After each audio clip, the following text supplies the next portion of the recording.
Hello दोस्तों, स्वागत है आपका आपके ही चैनल सीओटी सेंटर में। आज के इस वीडियो में हम उत्तराखंड एपीओ 2010 के लॉ के पेपर में आईपीसी में पूछे गए प्रश्नों के बारे में बात करेंगे। तो चलिए स्टार्ट करते हैं।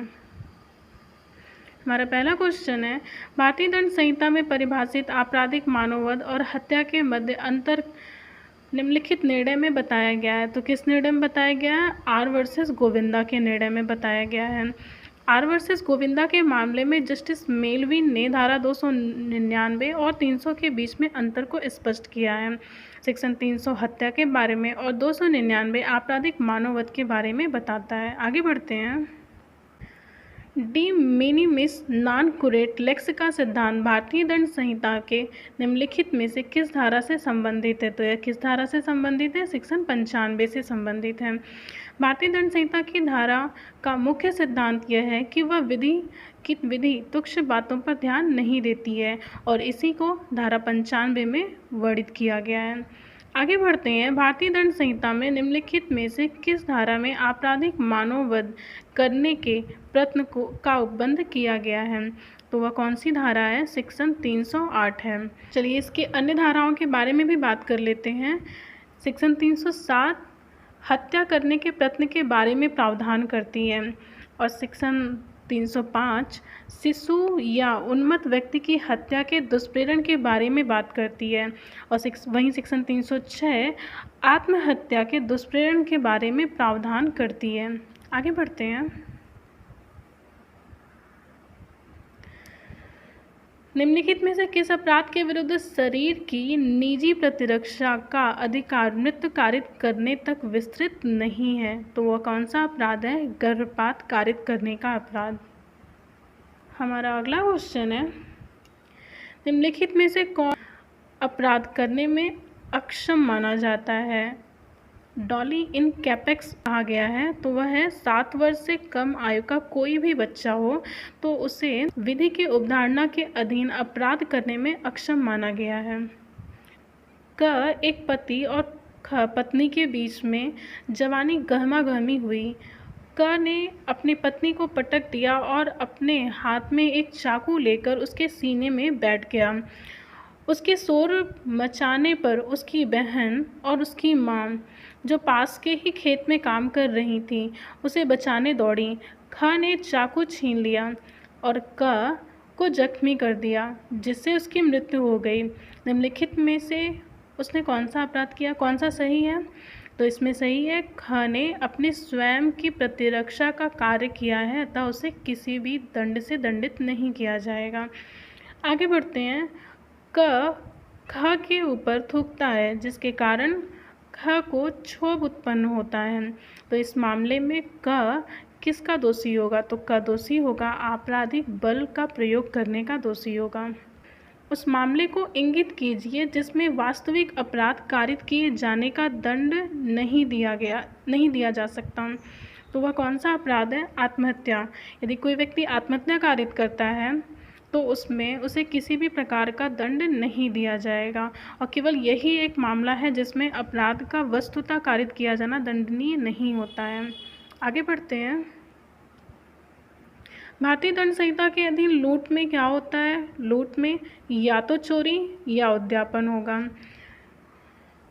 वस्तुतः लूट चोरी या उद्यापन का बड़ा रूप कहा जाता है। चोरी और उद्यापन के बड़े रूप को ही लूट का नाम दिया गया है।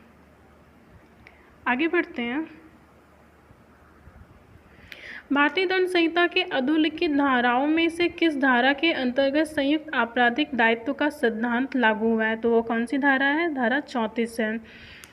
अगला क्वेश्चन है, भारतीय दंड संहिता की धारा 320 के अंतर्गत कितने किस्म की उपहति को घोर उपहति की श्रेणी में रखा गया? तो कितने किस्म के हैं?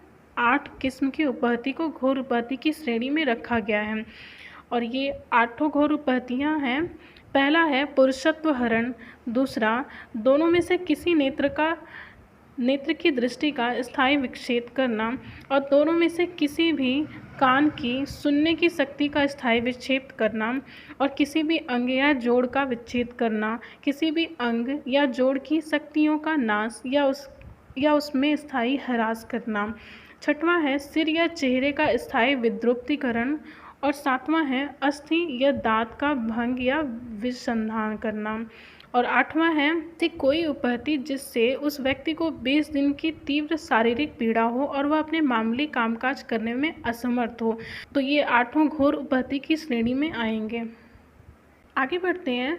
भारतीय दंड संहिता की किस धारा में आपराधिक षड्यंत्र को परिभाषित किया गया है? तो कौन सी धारा है वो? 120 क। अगला क्वेश्चन है, दृष्टांत है यह, क एक संदूक तोड़कर खोलता है और उसमें से कुछ आभूषण चुराने का प्रयत्न करता है। संदूक इस प्रकार खोलने के पश्चात उसे ज्ञात होता है कि उसमें कोई आभूषण नहीं है। क ने निम्नलिखित में से कौन सा अपराध किया है? तो उसने कौन सा अपराध किया है? चोरी के प्रयत्न का अपराध किया है। यह सेक्शन 511 में जाएगा। आगे बढ़ते हैं। भारतीय दंड संहिता 387 का संबंध है। तो 387 का संबंध किससे है? उद्यापन करने के लिए व्यक्ति को मृत या घोर उपहति के भय में डालना 387 से संबंधित है। आगे बढ़ते हैं। निम्न बचाव में से कौन सा मैग्नाटन के वाद से संबंधित है? तो मैग्नाटन के वाद से पागलपन, उन्मत्तता संबंधित है। मैग्नाटन का वाद चित्त विकृति से संबंधित है। धारा 84 के अनुसार कोई भी बात अपराध नहीं है जो ऐसे व्यक्ति द्वारा की जाती है जो उसे करते समय चित्त विकृति के कारण उस कार्य की प्रकृति को समझने में असमर्थ था, तो और वह दोषपूर्ण या विधि के प्रतिकूल है, यह भी वह जानने में असमर्थ था, तो वह धारा 84 के अंतर्गत आएगा। भारतीय दंड संहिता में किस उपबंध के अंतर्गत दुष्प्रेरण के लिए दुष्प्रेरण का अपराध है? दुष्प्रेरण के लिए दुष्प्रेरण का अपराध है तो सेक्शन 108 में। सेक्शन 108 का स्पष्टीकरण 4 के अनुसार अपराध का दुष्प्रेरण अपराध होने के कारण ऐसे दुष्प्रेरक का दुष्प्रेरण भी अपराध ही होता है। अगला क्वेश्चन है, अपनी पत्नी जिसकी आयु 15 वर्ष से कम है उसके साथ उसकी सम्मति से मैथुन करता है तो का दोषी होगा? किस चीज़ का दोषी होगा? वह बलात्संग का दोषी होगा। हमारा अगला क्वेश्चन है, निम्नलिखित में से कौन सा अपराध प्राइवेट प्रतिरक्षा पर नहीं किया जा सकता? तो वह कौन सा अपराध है? दंगा है। दंगा पब्लिक प्लेस में किया जा सकता है। दंगा 159 में परिभाषित किया गया है जिसके मुख्य तथ्य हैं, 2 या 2 से अधिक व्यक्तियों के बीच में लड़ाई होनी जरूरी है और लड़ाई किसी सार्वजनिक स्थान में होनी चाहिए और ऐसी लड़ाई से लोक शांति में व्यवधान उत्पन्न हो, तब उसे दंगा कहा जाएगा। आगे बढ़ते हैं। भारतीय दंड संहिता के अधीन जार्म कर्म का अपराध किसके साथ किया जा सकता है? तो यह किसके साथ किया जा सकता है? विवाहिता स्त्री के साथ किया जा सकता है। सेक्शन 497 अब अनकॉन्स्टिट्यूशनल कर दिया गया है या जोसेफ साइन वर्सेस भारत संघ के मामले में सेक्शन 497 को अब अनकॉन्स्टिट्यूशनल कर दिया गया है। आगे बढ़ते हैं। शब्द ठग को भारतीय दंड संहिता के निम्नलिखित में से किस धारा में परिभाषित किया गया है? तो किस धारा में परिभाषित किया गया है? सेक्शन 310 में किया गया है। चलिए जानते हैं 310 क्या है। सेक्शन 310 के अनुसार जो कोई इस अधिनियम के पारित होने के पश्चात किसी भी समय हत्या द्वारा या हत्या सहित लूट या शिशुओं की चोरी करने के प्रयोजन के लिए अन्य व्यक्ति या व्यक्तियों से अभ्यस्ता सहयुक्त रहता है तो उसी को ठग कहते हैं। आगे बढ़ते हैं। के.एम. नानावती बनाम महाराष्ट्र राज्य का वाद किससे संबंधित है? तो यह गंभीर और अचानक प्रकोपन से संबंधित है। अगला क्वेश्चन है, दृष्टांत है यह, क एक कुल्हाड़ी से उचित सावधानी से कार्य कर रहा है, कुल्हाड़ी का फल उसमें से निकलकर उछल जाता है और निकट खड़ा हुआ व्यक्ति उससे मारा जाता है। क निम्न अपराध करने का दोषी होगा, तो वह किस अपराध का दोषी होगा? उपयुक्त में से किसी भी अपराध का दोषी नहीं होगा। यह दृष्टांत सेक्शन 80 से रिलेटेड है।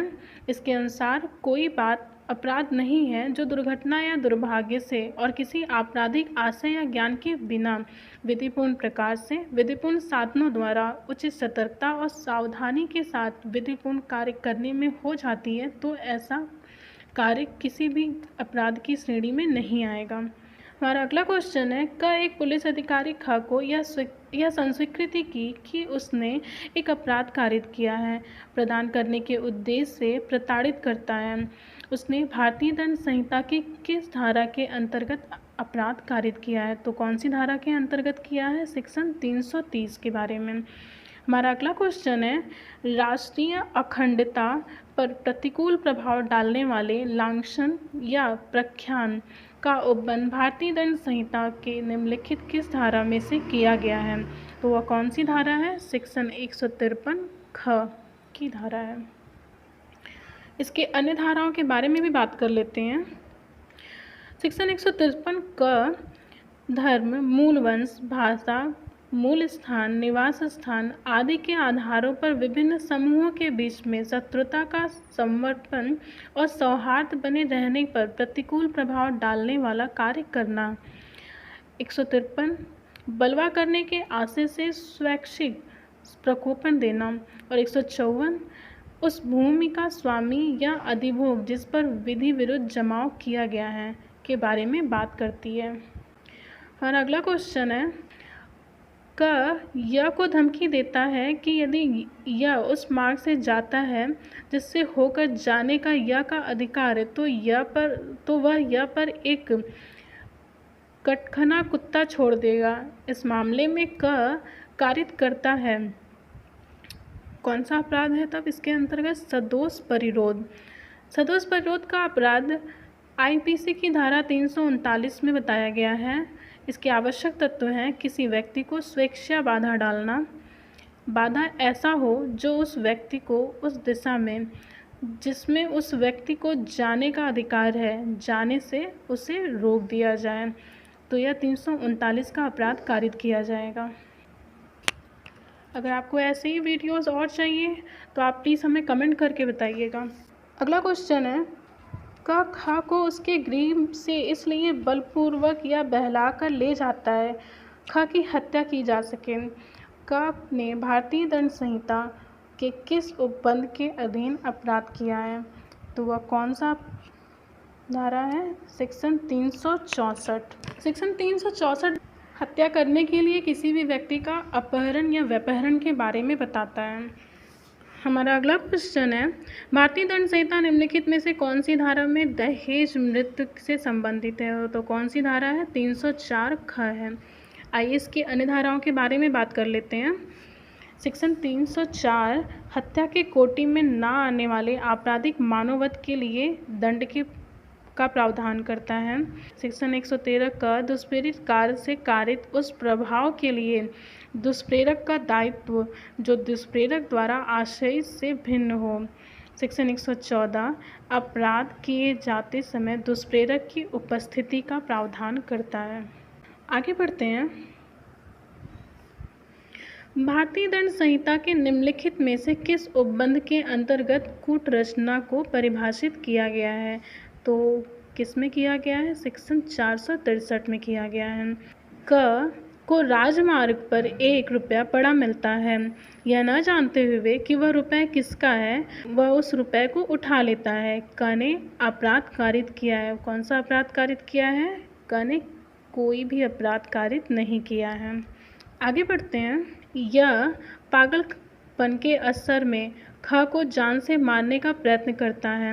इस मामले में निम्नलिखित में से कौन सही है? तो कौन सा सही होगा? यह किसी भी अपराध का दोषी नहीं है, लेकिन क को प्राइवेट प्रतिरक्षा का अधिकार होगा। सेक्शन 98 क्या कहता है? चलिए जानते हैं।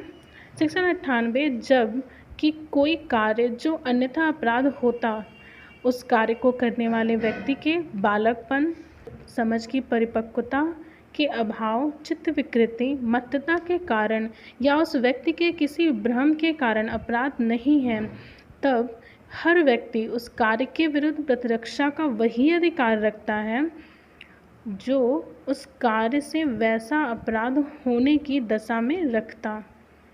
आगे बढ़ते हैं। अगला क्वेश्चन है हमारा, विधि की अनभिज्ञता प्रति हेतु नहीं है। ये सूत्र कोई अपवाद ग्रहण नहीं करता है। इग्नोरेंसिया ज्यूरिस नॉन एग्जीक्यूसेड सूत्र विधि की भूल क्षम्य नहीं है। सभी अपराधों पर समान रूप से लागू होता है। इसका कोई भी अपवाद नहीं है। यहाँ तक कि विदेशी जिसके बारे में यह कहा जा सकता है कि वह इस देश की विधियों से अवगत नहीं होगा, वह भी इस सूत्र के दायरे से बाहर नहीं है। निम्नलिखित में से कौन सा अपूर्ण अपराध नहीं है? तो व्यपहरण अपूर्ण अपराध नहीं है। तो कुछ मामले ऐसे होते हैं जो आपराधिक कृत्य पूर्ण नहीं हुआ हो, अर्थात किसी भी व्यक्ति को क्षति न हुई हो फिर भी अपराध गठित हो जाता है। तो वो कौन कौन से मामले होते हैं?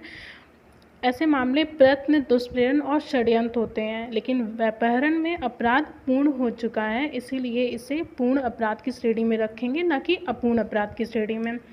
अगला क्वेश्चन है,